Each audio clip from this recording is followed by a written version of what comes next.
We have another huge trade for Montreal as they absolutely robbed the St. Louis Blues, landing one of the most promising two-way players in the league in 22-year-old Quebec native Zachary Bolduc, with Logan Mailloux going the other way, a guy who was slightly redundant in the Habs system. Hughes continues to absolutely cook on the trade market. We got talks about Zachary Bolduc, how a Jordan Kyrou trade also nearly went through, and what this means for the future of the Montreal Canadiens forward core, and so much more. All this coming up on this episode of Habs Digest. Jesse, Zachary Bolduc, 22 years old, two-way player. We'll get into his stats in a bit. This is just a straight up 1-for-1. Now, Pierre Lebrun came out and said there was a framework, a bigger framework to land Kyrou as well. That ended up falling through, but Zach Bolduc coming to Montreal, that's him on the left there, wearing that beautiful Barber pole jersey.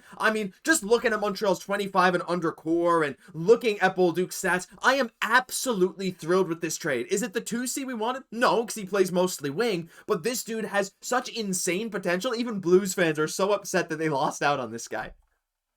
For sure, and getting those prospects and those picks to help this team, that was the MO for Kent Hughes, and he's delivering so far. It's not the 2C, but is it a young player that can help this team very much at just 22 years of age going forward? Absolutely. Probably a fresh start for Logan Mailloux, which is going to benefit him a lot going forward. But again, at 22, with Dobson at 25, we're just adding to this nucleus of this team that continue to grow together. And when I look at the makeup of Stanley Cup winning teams, they got guys like a Bolduc on them that can provide depth all throughout your lineup, right? On a really good team, he might be on the third line. There's a world, Josh, where he's going to be competing with it on that second line for Patrik Laine. Like tomorrow, Josh, if they're going head-to-head, like who are you giving that spot to? Patrik Laine or Zachary Bolduc? This is so tough. Honestly, based on what we've seen, I think a healthy Laine will surprise people. I will stick with that, but I think if you're looking at a line with Ivan Demidov on one wing, I think a guy like Bolduc just makes so much sense on the other wing. A guy that played less than 13 minutes a game and still scored 19 goals, including 7 power play goals, because he took over the Blues power play as a 22-year-old. But also, Jesse, he hits. He had 107 hits in 72 games this year. He has that physical edge. He's a bit mean. And I think that kind of style of player with Ivan Demidov makes a lot of sense. You can see here, his 13 goals in 24 games during St. Louis's run post-Four Nations were tied for 14th most in the league. He can rip the hell out of the puck. And look, I love Patrik Laine, Jesse, but I think if we're talking stylistically, I think there's not many better players that fit with a guy like Ivan Demidov on the other wing than a two-way guy. We'll get into his defense in a moment. Two-way guy that hits and can snipe the puck, right? And it's probably for that reason that he's going to get on the second line. I love that they're getting somebody on that second line that's going to be that dog to get after the puck, because Ivan Demidov, he's going to need that puck on his stick to be effective. Zachary Bolduc can very much help make that happen. Again, I think it's only fair that we talk about what's going the other way. It's not that we didn't give this up for nothing. Logan Mailloux was beloved by Habs fans during his time with us, and for a good reason, because when he's out on the ice, that shot is just always a threat. He's going to score goals for the St. Louis Blues. We know this. It's just with the emergence. If we didn't have a Lane Hutson on our team, a young offensive defenseman as well, similar to the role that Mailloux plays, winning the Calder this past year. If we didn't have a Lane Hutson, Josh, I'm holding on to Logan Mailloux for dear life. But because we have a Hutson coming out playing the way that he does, obviously Dobson's adding to that equation. You throw in a Matheson. Just so many guys kind of playing that same brand of hockey. You have to feel like this is going to be a fresh start. There has been a couple things with Logan Mailloux where maybe being in a new environment, a little bit less pressure will help him. He's done a lot to really kind of display some good changes going forward, both on and off the ice. So, we wish him definitely the best of luck in his next endeavor, but we're having somebody that's going to help somebody this year. For Mailloux this year, how much would he have been able to make the team? He's competing against Reinbacher. It was negligible. He might have got in there for a couple games, probably be able to help, but not to the degree that I think Zachary Bolduc, because of the need and really just being a little bit older, to really help this team now in our bid to get back in the playoffs. We got a little bit of a taste, and Kent Hughes, he's gunning for it. And do I think that we're done here going forward? No, but I think that this is a really positive move that, Josh, I'm a big fan of. Yeah, exactly. And look, again, Logan Mailloux, I think he'll do great in St. Louis. They need young defensemen. He's a great young defenseman to come in. I'm sure his stats will be great over there. But again, like you said, Jesse, I just feel like Logan Mailloux's contribution to what he'll be able to do in St. Louis is always going to be better than what he could have done with Montreal in the current decor. You mentioned Hutson and you mentioned Dobson. It's like Dobson locked up for 8 years, who is an offensive style defenseman, though improving his two-way game. It's like, you're kind of blocking people out there. And Logan Mailloux, especially when you have Reinbacher, was expendable. Whereas a guy like Zachary Bolduc's a lot harder to find, don't really have that kind of prototype of guy that's ready to step into the NHL right now.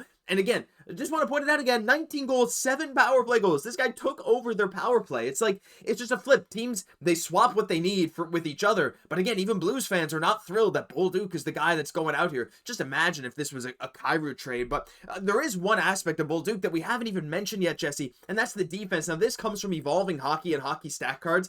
96% positive value probability. Market value is $6.4 million. Now, he is an RFA after this year. You'll need to sign him to a contract after this year, or he can extend at some point. We'll have to wait and see. But you can see 87th percentile in defensive rating, 95th percentile in 5-on-5 defense. Now, he hasn't played great on the penalty kill when he's gotten a little small sample of chances there. But again, with Christian Dvorak, who was on our second penalty kill, or even first at times, gone to Philadelphia. Yoel Armia still up in the air. We need some defensive players. 5-on-5, this guy's straight up one of the best in the league, and he's 22. But it's not just that stat card. We have Rono Hockey stat card as well that has him in the 91st percentile on defense, right? 94th percentile in impact. Now, again, the roll difficulty has not been that high, but Bolduc is one of those guys you can see here, Jesse. 89th percentile in finishing. But a guy that can play fantastic 5v5 defense is, like we talked about, something that is kind of sorely missing from our, honestly, like, I don't want to say bottom 9, because, like, Jake Evans can kind of do it. But, like, there's kind of that, no one is really that kind of prototype. And now you can put Bolduc. I know we talk about it's a good fit with Ivan Demidov. He's a good fit on any line. No matter what line needs him, if you put someone who can pass with him, this guy can just provide impact no matter what line he's on. And I think, again, if we're talking about a playoff push in the future, a finisher that can play fantastic defense no matter who he's out there with. Like, I don't know. I just feel like if you're looking at the grand scheme of this team, the makeup of making a Stanley Cup contender, what Zachary Bolduc could be in a few years, even if it's just a middle six forward who scores 20, 25 goals, who gets 120 hits and, gets a couple penalties and plays good defense, what else could you possibly want?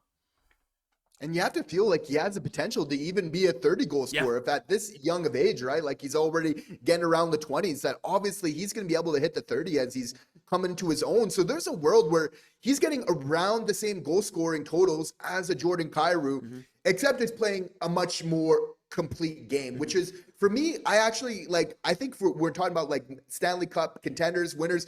Zachary Bolduc probably has a net better impact on the Montreal Canadiens than a Jordan Kyrou. We love the goal scoring, but we know like Kyrou would have a hard time in Montreal if he's not going to play physically. We've already seen with line eights, like we know what we want and we don't want to really sacrifice when we're coming to our players. We want them to bring forth that effort every single night. It's really non-negotiable for the culture of this team kind of going forward. Line eight's a little bit of an experiment here in all of this, but I think going forward, we know what this team really wants going forward. So, I mean, I think it's just a huge addition. I think it kind of fits better. Jordan Kyrou, you'd have to put him on the second line. It kind of maybe restricts what you're able to do at the 2C, where Zachary Bolduc, you're getting that goal scoring, but you're getting a little bit more roster flexibility, but also just that all-around game, which I think is so important when we're looking to really win Lord Stanley. Absolutely. And, the final question for this, we just saw today that Noah Dobson is taking the immortal Victor Mete's number of 53, or Ryan White, pick your poison with 53.